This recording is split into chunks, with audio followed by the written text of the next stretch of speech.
Halo guys, berjumpa lagi dengan gue Kyoto. Sekarang gue pengen ngajakin kalian lagi buat bahas tentang beasiswa LPDP. Dan ini buat reminder buat kalian ya, karena pendaftaran untuk beasiswa LPDP tahap 1 tahun 2021 itu tinggal 5 hari lagi. Jadi kalian sudah harus siap-siap dan mengejar. Kalau misalnya kalian masih ada dokumen-dokumen yang kurang, dan kalian harus ngecek dan dicek lagi tentang isian kalian.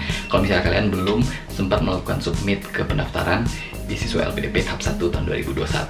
Nah, sekarang gue pengen ngajakin kalian buat bahas sebuah atau beberapa pertanyaan ya, beberapa pertanyaan yang ada ditanyakan di dalam video-video yang sudah pernah gue upload di YouTube.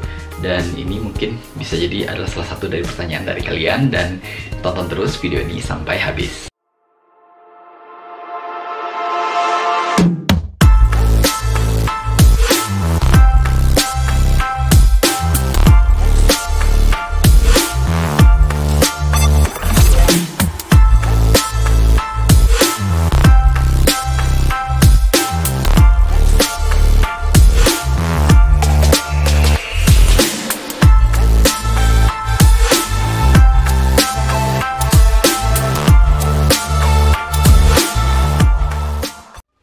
Oke, nah kita mulai langsung dari pertanyaan yang pertama ya. Pertanyaan yang pertama dari Hajranah Nana yang ini. Ya, pertanyaannya adalah, Kak, mau tanya, kan saya daftarnya beasiswa S2 dalam negeri. Apakah syarat buat esai kontribusi untuk negeri juga wajib saya buat, Kak? Atau cukup personal statement aja? Makasih banyak sebelumnya. Oke, jadi kalau misalnya kalian pendaftar untuk beasiswa LPDP dalam negeri, itu kalian cukup bikin personal statement aja. Jadi untuk esai kontribusi untuk negeri itu nggak perlu dibuat, karena itu memang hanya untuk pendaftar LPDP tujuan luar negeri. Jadi jawaban untuk Hana ada Hajranah Nana adalah tidak perlu bikin esai untuk kontribusi untuk negeri, tapi cukup personal statement aja. Oke, pertanyaan kedua masih juga dari Hajranah Nana. Kayak gini bunyinya. Kak, kalau misalnya prodinya nggak tertera di buklet LPDP, tapi universitasnya ada, saya lihat di bukletnya, dan juga diprogramkan kok di universitasnya, apakah nggak apa-apa saya tetap milih prodi yang saya mau? Makasih. Nah gini, jadi kalau misalnya kalian mau daftar beasiswa LPDP, kalian satu hal pertama yang harus kalian ingat adalah kalian harus membaca benar-benar buklet yang sudah disampaikan oleh LPDP. Di dalam buklet itu tercantum tentang program studi dan universitas apa aja yang boleh kalian pilih di Indonesia ataupun di luar negeri. Kalau misalnya ada program studi atau universitas yang pengen kalian tuju tapi ternyata tidak ada di buklet, itu artinya program itu tidak akan disetujui kalau misalnya kalian pilih.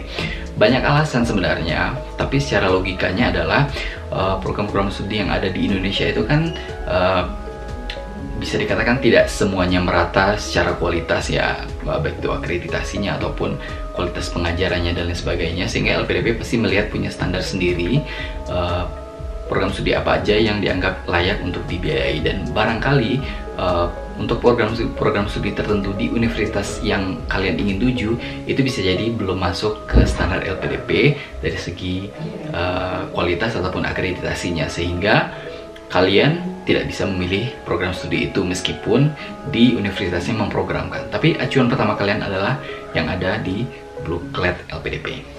Nah, sekarang kita lanjut ke pertanyaan yang ketiga dari Siska Nur Hasanah. Pertanyaannya kayak gini.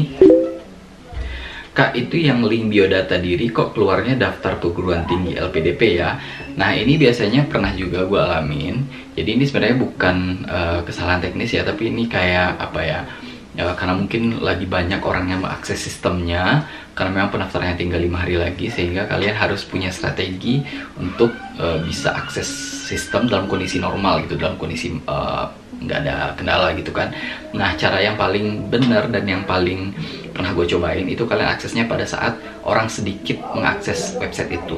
Kapan waktunya? Waktunya adalah malam hari. Jadi malam harinya mungkin di atas jam 11 malam atau di atas jam 12 malam. Itu kalian coba akses aja. Itu biasanya aplikasinya atau websitenya itu dalam kondisi normal gitu kan. Normal karena aksesnya yang lebih rendah daripada siang hari. Sehingga ya kamu coba aja jam segitu, itu biasanya udah normal lagi gitu. Kalau misalnya ternyata malam hari pun pendaftarannya pun masih muncul, misalnya kalian kayak yang ditanyakan Siska ini, dia mau masukin link biodata diri tapi kok munculnya daftar perguruan tinggi, itu kalian tinggal reset aja gitu, reset pendaftaran terus ulang lagi pendaftarannya kayak gitu. Kemudian pertanyaan yang berikutnya dari Putri Dewi. Dari Putri Dewi, pertanyaannya kayak gini. Halo Kak, maaf sebelumnya, untuk esai kontribusi untuk tujuan luar negeri ditulis dalam bahasa Inggris atau Indo saja Kak? Terima kasih. Nah, ini sebenarnya pertanyaan lumayan banyak yang nanya ya. Jadi, kalau misalnya kalian mau bikin esai, itu disesuaikan dengan tujuan universitas kalian. Artinya dalam negeri atau luar negeri gitu. Kalau misalnya kalian mau tuju universitas dalam negeri, itu usahakan esainya dalam bahasa Indonesia. Bahasa Inggris nggak apa-apa, tapi usahakan dalam bahasa Indonesia. Tapi kalau misalnya kalian tujuannya adalah ke luar negeri, seperti yang ditanyakan oleh Putri, itu semaksimal mungkin kalian usahakan dalam bahasa Inggris ya. Karena ya kalian kan mau menuju universitas di luar negeri, yang kemungkinan besar bahasa pengantarnya kalau nggak bahasa Inggris, kalau nggak bahasa negara itu kan. Nah, yang paling benar itu adalah kalian pakai pengantar bahasa Inggris. Kalian pakai bahasa Inggris untuk bikin esainya. Karena nanti gini, esai itu akan ditanyakan lagi oleh pewawancara kalau misalnya kalian lulus di seleksi wawancara. Dan biasanya si pewawancara ini akan menanyakan ke kalian biasanya dalam bahasa Inggris gitu. Dan dalam bahasa Inggris pun pasti dia akan melihat esai kalian juga gitu. Kalau misalnya esai kalian sudah dalam bahasa Inggris, itu otomatis sudah nilai plus buat kalian. Dan si penanya pun akan lebih gampang untuk mengeksplor tentang konten dari esai yang kalian tulis kayak gitu. Ini pertanyaan dari Meli Yantikawati. Bang, gimana caranya kalau kita mau daftar aku tetapi keterangan NIK kita sudah terdaftar tapi sama sekali tidak mendaftar akun verifikasi, tolong. Nah, jadi ini biasanya kalau misalnya kalian mau coba daftar LPDP tapi ternyata NIK-nya sudah terdaftar, itu kalian caranya tinggal reset akun aja gitu, reset akun atau tinggal bikin create account baru lagi. Biasanya kalian pakai aja email yang lain gitu. Misalnya sebelum kalian pakai Gmail, terus kalian pakai Yahoo gitu atau email yang lain, create account baru, lalu kalian coba daftar lagi. Itu biasanya udah mau. Oke, nah kita lanjut ke pertanyaan yang berikutnya ya. Ini dari Nila Zaima. Pertanyaannya kayak gini. Jadi Kak, untuk esai komitmen kembali ke Indonesia itu, misal ikut beasiswa dalam negeri, perlu diisi nggak? Dan untuk LOA, misal belum ada, nggak perlu dicantumin kan ya? Ya, jadi kalau misalnya untuk esai komitmen kembali ke Indonesia itu ya jelas itu untuk pendaftar luar negeri ya. Jadi itu memang kalau misalnya kalian pernah ingat ada berita beberapa waktu yang lalu, itu ada penerima beasiswa LPDP yang dia melanjutkan pendidikan di luar negeri tapi dia akhirnya nggak mau balik ke Indonesia. Nah, itu buat itu ya. Jadi ketika kalian daftar beasiswa LPDP untuk luar negeri, kalian harus membuat surat pernyataan bahwa kalian akan kembali ke Indonesia gitu. Jadi itu hanya untuk pendaftar luar negeri. Jadi kalau yang dalam negeri itu nggak perlu. Kemudian untuk LOA, kalau misalnya kalian belum ada LOA, itu nggak usah dicantumin. Kalian tulis saja belum memiliki LOA. Karena untuk pendaftar S2, beasiswa S2 LPDP, itu nggak wajib ada LOA dulu. Jadi kalian pada saat daftar dalam kondisi tidak ada LOA itu nggak apa-apa. Jadi kalian isinya atau nyari LOA-nya ketika kalian sudah lulus LPDP, itu nggak apa-apa kok. Dari Gracia Dias, pertanyaannya kayak gini. Bang, cara lihat jumlah huruf di esai di sebelah mana ya? Nah, ini jumlah huruf ini sebenarnya ketentuannya nggak terlalu ini ya. Tapi biasanya itu 500 kata. 500 kata itu minimal. 500 kata minimal. Jadi ya kalian kayak di Word itu kan bisa kelihatan kan berapa wordsnya kalau misalnya udah sampai 500 ya itu udah nyampe gitu. Biasanya rata-rata 500 ketentuannya, minimal 500 kata. Pertanyaan berikutnya dari Zem Santo. Bunyinya gini, terkait pengalaman kakak mendaftar ke beasiswa LPDP, saya mau tanya mana yang kakak upload ke sistem pendaftaran LPDP, apakah ijazah atau transkrip scan asli, ataukah ijazah transkrip scan fotokopi yang dilegalisir, karena tidak mungkin upload keduanya.